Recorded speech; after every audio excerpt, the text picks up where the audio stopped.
welcome back. We are right here with the one and only Daddy Owen. Daddy Owen, karibu sana. Uko salama? Asante sana. Niko mzima kabisa na nashukuru. Yeah. Labda tuambie hivi leo shughuli gani imetuleta hapa?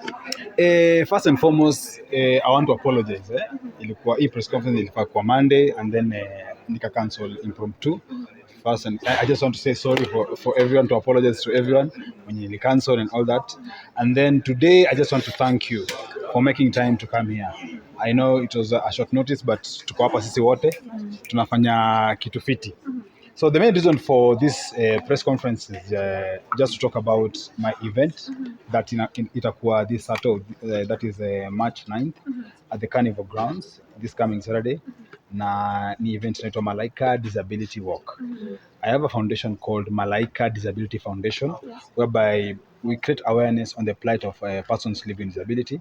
At the same time, we fundraise or we give free surgery for children who are born with physical correctable disabilities. Yeah. So Sato, tunakuja tu hapo just to enjoy, to have fun, because most of people who are living with disability sometimes wanakosanga a moment ama an event that iko inclusive enough for all of them to feel wako catered for ama wanaweza kuja participate. So Sato tumekuja pale, tutakuwa na walk. Hiyo walk tunafanya place at least, even if you have a wheelchair, even if unatembea una crawl on the ground, even if you are visually impaired and all that, to sure that to provide good security and good pathways for everyone to participate na feel included in the society.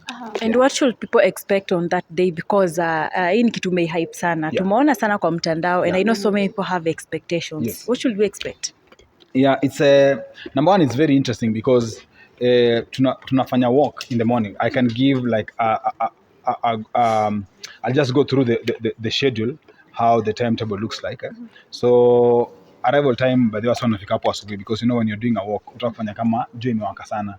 That's the reason why watu wanaanza asubuhi. So arrival time ni 8 am, wasa utakuwa hapo by 9 am. The CS Honorable Florence Bore, who is the CS wa labor and social protection, she'll be there.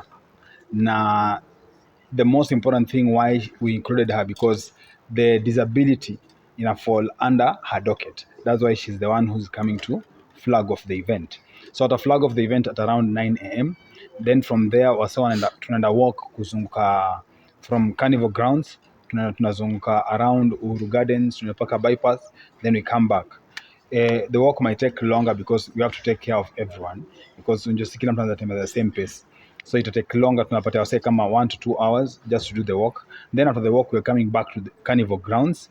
At the Carnival Grounds now kutakuwa na events, sasa kutakuwa na performances like mona. Kwa hiyo poster tuko na a list of artists from Guardian Angel, Timeless Noel, Moji Shot Baba, all these guys, kina DJ Euphoric. At the same time we'll take care, apart from just the household names, tuko na so many musicians ama performance wale wako na different forms of disability. Kutakuwa na Deno, kutakuwa na Babushka, kutakuwa na DJ Euphoric, kutakuwa na DJ Wiwa. Kama ujui DJ Wiwa is a young lady mwenye akona form disability, ana mikono but anachezanga na miguu. So kutakuwa na DJ Wiwa, kutakuwa na DJ Smollett, who is a DJ who is living with albinism. So at the end of the day, we just want to showcase that as much as people are living with any form of disability, they still have, as long as you create a chance for them, all of them can come there and showcase what their talent is about. Yeah, maybe have you involved the president in that particular project? So government has protocols, and one of the most important protocol that we follow under the Disability Act, because sisi kama Malaika Foundation, we are under the Disability Act. Number one, we make sure that we invite the National Council for Persons Living with Disability, because that's the board ama the organization that has been formulated by the government to take care of persons living with disability in the country. So the CEO of National Council will be there. And then number two, the National Council or anyone under disability, they all fall in a ministry. And the ministry, ndio nimesema ni ministry, the Honorable Florence Bore, who is the CS, and she's the one who's coming to flag it off. So under protocol, I think we follow the right procedures to make sure that everyone is covered, and the CS, of course, represent the government. Yeah. You're the founder and CEO of Malaika Disability Foundation. Yeah. Initially, if you'd ask anyone out there, they know Daddy Owen as a gospel artist. Yeah. Labda, probably you've stated it before, but you can tell us, Labda, what pushed you to coming up with such a foundation? Okay. It's very interesting. Watu wengi hawajajua nimekuwa na foundation for so many years. I've had my foundation since 2012. Nimeanza kusema, hey, amefungua foundation. No, I've been having foundation for the past like 10 years, more than 10 years. Yeah. And the reason why I started Malaika Disability Foundation is because before I became a musician, I lost one of my eye. And I remember after losing my eye, it had a deformity that looked very bad and terrible. And I remember even walking in the streets of Nairobi and everyone looking at me in a very weird way. And then one day I met a white guy in the streets of Nairobi, pale karibu Nando's, and the guy was like, hey, young man, I think I can help you. And he comes, how are you going to help me? Akaniambia, we can make sure that you get surgery for free, and we try to fix your eye. So we went and did surgery. It was for free. And after the surgery, the guy was like, it was a long surgery by the way. After the surgery, the guy was like, unfortunately, you won't be able to see again, but at least aesthetically, we fixed your eye, so now it doesn't look scary as it used to look. And since that time, I was like, okay, I know the plight of a person living with disability, because for me, it was just an eye, and everyone was looking at me in a very weird way, and everyone treated me differently. So I could understand. I could feel and understand exactly how persons living with disability, what they face each and every day. And the word Malaika derived from that guy, because I felt like that was just an angel who came, because he didn't know who I am, and he was like, hey, let me just try to help you and fix your eye for free, and everything was done for free. So the theme of the wording of my foundation came from a guy who I met in the street, and I always feel like it's just an angel who came and made sure that I got surgery for free. That's why I named my foundation Malaika Disability Foundation. It used to be called Malaika Trust, then I changed the name from Malaika Trust to Malaika Disability Foundation. And Owen, we've seen you working together with President's daughter, Charlene Ruto. And should we expect her on that day? And to add on that, for the past 1 week kumekuwa na story mingi sana. You've been tagging, umekuwa ukitagiwa sana, unatagiwa unasema Owen hapa alilalisha, mbona hadi msichana wa president ameenda kuombewa pale. So I know Kenyans want to hear from you after all that story and everything. Maybe what's your take on that? Utazungumza nini kuhusiana na vile watu walikuwa wanasema? You see, we live in a world whereby everyone is entitled to their own opinion, and as long as you're in the public figure, in the public domain, anyone can say anything and at any time and any moment. And sometimes it's really hard even for you to criticize them, because in the first place, you're a public figure, so it's given. It's expected for anyone to talk about you or to share their opinion of what they think about you. And just going back to your question, I think with Charlene we've worked in so many different projects here and there, and it's not only even Charlene alone that I've worked with. I worked with so many guys. Even juzi tumecollaborate na Eric Omondi kusaidia mtoto fulani kutoka alikuwa na cancer akakatwa mguu, and we decided now we want to help her. So I collaborate with so many guys, and interesting, I think it's more about what I do in the society that everyone feels like they want to be part of it. And I appreciate that, because when we come together and try to help people, our synergy, if one celebrity and another celebrity come together and do something, the impact is always great. Because kama Eric Omondi, ilikuwa as simple as alienda akafanya fundraiser, I think kwa page yake, and then I saw it and I was like, how much do you need? Akasema I need I think it was 650,000 for that leg. Nikamwambia come, I'll do it for free. Huo mtoi wenye umechangisha hiyo pesa tupeane to the family, and then mimi tutapate huo mtoi mguu for free. So that's exactly what happened. So eventually you see everyone benefited, and tukasaidia mtoi, na mtoi sai by the life yake imechange. The same way as Tumbili alikuja akaniambia sisi yake akona issue, nikamwambia I'll make sure mtoi anapewa hizo miguu zote mbili for free. Na alienda akafanywa, you can ask, mnaweza muuliza ndio watu wasemange dada anaongeanga tu, akapewa everything for free. And even as today na but then I thank Mtuka Tumbili, because alikuja akasema Owen alinisaidia, and he was gracious enough even to post and say, thank you, Daddy Owen, for helping my sister. So that's what I do. And it's a collaboration that we do with so many people. You understand? So just to answer your question, we've worked together and we are still going to work with other. Even I think by next week, another surprise of someone who has decided to join into the bandwagon, a very high profile person who wants to help Malaika Disability Foundation. So soon, mtaona tukiwork na tena nitaanza kuulizwa Yes. Ona Owen, apart from working together, amjoi kuwa na mahusiano like that relationship thing. But you see, at the end of the day, I feel it is very unfair to ask me such a question. Ama mimi nianze kuongea about someone else na yuko hapa. No, si wewe ndio you are the Because mnakuanga na yeye mshimuuliza. Mbona inafikanga kwangu ndo mnaniuliza? Mbona mkipata na yeye mnamuuliza? Amjampata wapi? Hapana. Hatujampata Owen. Mkipata na yeye mbona mjaimuuliza swali? Hatujapatana na yeye. No, ni maana amefanya interviews mingi sana, anafanya interviews mingi sana. Hatujampata, na tukimpata tuwezi kosa kumuuliza. Na sijasikia mtu akimuuliza swali. Lakini ikifika tu kwa Daddy Owen, Daddy Owen. Sasa si wewe ndo mwanaume sasa, wewe ndio nirusha mstari. She's your friend. Wakati labda mna trend even on X, trend pale hivyo #1. I don't know whether you guys have that conversation. We trending. Or rather, what what's the should we conversation? do? I know. We don't even talk about it. We don't. You see, the best thing about if hata we Trudy sahi ukianza kutrend now, unajua what happens here. You understand? And unajua how things work. Everyone can say anything at any moment. So it's not shocking to you. Kwangu shocking because na feeling I've been here for more than 20 years. Yeah. So I know what to expect from people and what people will say. Now sometimes I don't blame the people. I always say it comes with the territory. It's given.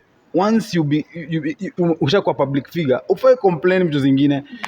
Guys will roast you. Like me nilikuwa roasted, unajua. Ila sana kutoka na paka vitu personal. But I don't complain because even that personal thing, how will they know about it if I was not a celebrity? Sure. So I chose to become who I am.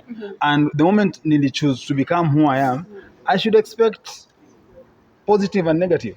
Yeah. So sometimes inakuwa too negative, but me, it doesn't bother me. Nika juzi, one of my guards alikuja akaniambia, Mdosi, wewe ulala. Nikamwambia kwa nini? Akasema, nimesikia asubuhi wanaongea kwa radio kukuhusu. Nikamuuliza, what are they saying? Anasema, mambo mengi paka nikakuhurumia. Nikamwambia, usinihurumie. Me, I sleep daily very well by the way. There are things which don't even bother me. Trending or people saying bad things about me, ama someone saying anything online. Yeah. Because I know majority of the people who are talking online, 99% don't know you. They just read, ama they curate a story according to what they are given, according to what they've seen. No one knows you on a personal level. Yeah. So, Daddy Owen, back to Charlene still. You have been working with her severally, and the last week, she was prayed for Benihin to get a supportive husband. We know you're a supportive man, and a good-looking man. What if that message was directed to you? So how but okay, so how would I answer such a question? How would I know? It's a very good question, but how would I know? Given a chance. But how would I know? Because see, at the end of the day, there are things in this world is not for you to determine how things are. Because if prayers are being offered, mimi naingilia kwa prayers. Because mimi, I'm not the one who converts any prayer. Prayer, everyone has a chance to pray to God and. But Owen, there was a time he was looking for a wife. Yes. Na hujai tuonesha, so maybe she's the one. Why don't you just talk? Sasa, kama niko natafuta wife. Ilikuwa nini? Nani anashauri huko hiyo? No, I get where you guys are coming from. Huh? But you know, each and every moment there are things you see, and as time goes by, there are so many changes that happen in your life. There's a moment, maybe at that moment nilikuwa naongea about kitu kama hiyo, but you discover if you kama nyinyi mnanifollow sana mtapata sasa hivi nimekuwa very very busy doing other things that sometimes I don't have time ya kufikiria vitu kama hizo. Yeah. Let me go back to a certain blog dated the 21st of February, Yes. 2023. Wait, A pako na very, umukadate, yeah, a very trusted blog writer in the country. And in that interview, Trusted by who? Huh? a lot of Kenyans. Uh-huh. In that interview, you say that you have a friend whom wewe unamwona like anaweza kuwa mpenzi wako, and you were very sure that if you shot a shot then you go through. I don't know how far. It's in some days. How far with the friend who Shooting you a think shot. probably could be the potential? I can quote it very well. Nilisema, I'm a sharpshooter. I never miss. And if I miss, it's by design. Yeah. So how far with the friend? Sasa kama sikusema anything past that inamaanisha Will miss. nimesema I never miss. If I sikia statement vizuri, I'm a sharpshooter. I never miss. And if I miss, it's by design. Yeah. So it means what? Umeelewa? So as one of the key things watu wanatarajia sana kutoka kwako kwamba umekuwa msanii ambaye kwa kweli amekuwa kivuma hapo awali, but so far sasa hivi industry inasikana kwamba wewe pamoja na Jimmy Gate umepata kulimia sana when it comes to wasanii. Sasa hivi inasemekana kwamba Guardian Angel ndio anapata kupeperusha bendera ya gospel hapa nchini Kenya. You personally, what is ambayo inakufanya wewe personally upate rudi chini kimuziki sana sana watu wapate kusikiza ukitoa ngoma, and the other thing you recognize that is Guardian Angel as one of the jamaa ambaye kwa kweli anapata kupeperusha bendera ya gospel hapa nchini Kenya? Guardian is a top artist. That one we can't dispute. No one can dispute that. Guardian is he knows what he's doing. He's ako in his element, because you see at the end of the day in any situation whether you like it or not, kuna mtu mwenye when opportunity arises, you know what you're doing. You become in your element, and the moment you're in your element, of course you'll be a leader in that field. So Guardian is, as we speak right now, and it's not only Guardian alone. There are people who Moji is doing a lot of work, man. Moji is doing a lot. As in, there's Timeless, there's Jabidi. They're working. It's only that people work in different fields and appeal to different crowds, but we can't take that away from Guardian. He's right now at the top of his game. And coming back to your other question, for me, I've been here for 20 years, bro. Kama ni muziki nimefanya, yani unajua, you see, nimeshafika ile point kama ni kuprove say if I want to win awards nilishashinda. Kama ni kutoa album nilitoa. Kama ni kufanya shows nilifanya. Kama ni kupiga show big crowds nilifanya. Kama ni kupiga show majuu. Kwanza right now very few Kenyan artists wanapiga show majuu. Sisi enzetu tulikuwa tunapiga show majuu like ilikuwa unaishi kwa ndege. Unajua ile hali ya anga wewe unaijua. Tulikuwa tunashinda kwa ndege because we used to do so many. The difference is those days hakukuwa na social media to showcase what we used to do. But sisi by the time ulikuwa you have big songs here in Kenya, ulikuwa umedominate market ya Tanzania, Uganda, Zambia. So tulikuwa tunashinda tukitravel na shows za UK huko, tulifanya show sana.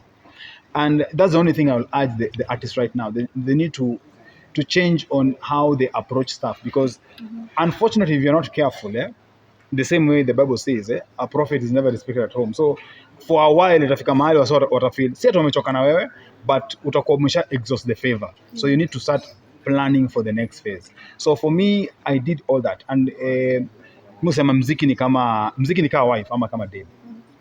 That's the difference about any other career. Music, it needs attention. If you don't give it attention, it will never give you any result.